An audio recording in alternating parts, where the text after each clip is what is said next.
Good morning, good afternoon, good evening. Thank you for joining me on my live today. Pray for your enemies that it may go well with you. Pray for your enemies that it might go well with you. You can pray against your enemies, or you can pray for them that they may see and receive the Lord, that they may in turn one day pray alongside of you. You can wish for their death, or you can wish for their salvation, that they would come to the truth and stand by your side and praise God together. Pray for your enemies. Remember, we were all once enemies of God, and He prayed and He interceded and He gave a solution that we would come back and stand with Him. You were once an enemy of God, but you were saved because He came after you, because of somebody's prayers, because of somebody's faith. So pray for your enemies that they may also have that same experience to know God, to know your Father, that you too may one day pray with each other for somebody else, that you both may consider an enemy at that time. There's power in numbers, there's power in unity, there's power in numbers, there's power in unity.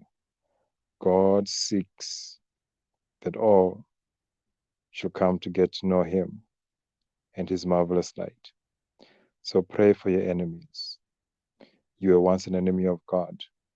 Somebody's prayers, somebody's faith, even the Lord's intercession itself brought you back to the Father. That whilst you were yet in your sin, God gave a sacrifice for you. So pray for your enemies. They don't know what they're doing. Like the Messiah on the cross, after they had given him up to death, to be punished, to bleed, to be scalded, to be whipped, to be spat on the cross before his death, he said, "Forgive them, Father." He didn't ask God to punish them. He didn't look down on them and curse them. He didn't have hatred in his heart for them. They should have been his enemies for what they had just done. But instead he said, "Father, forgive them, for they know not what they do." Pray for your enemies. And the reason why God asked me to release this word on prayer, you need to also learn to forgive the trespasses of your neighbors. You need to learn to forgive and to let go. Anything that has hurt you, whether it is your children or your pastor or your family members, forgive them. They know not what they do. Forgive them. Pray for their healing. Pray for their success.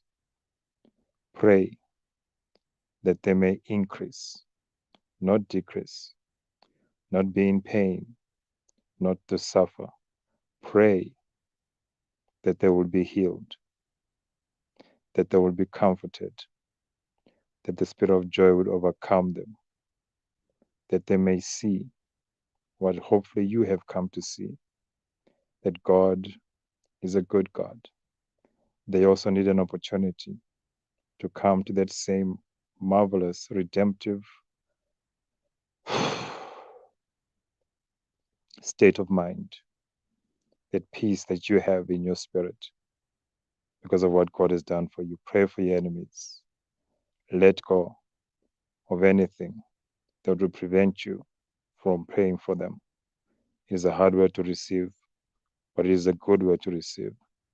Let go of anything that will prevent you from praying to them. Because God says, before you come to Him, You need to have forgiveness in your heart.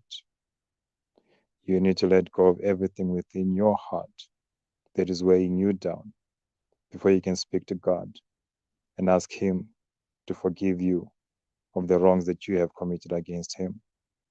How do you expect God to forgive you when you do not forgive others?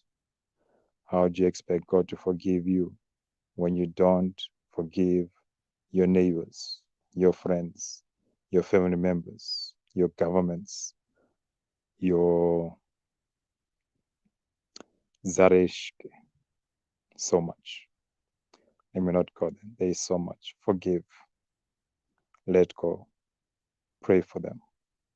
Hey, Maria, thanks for coming by. Be blessed. Hey, Sheila.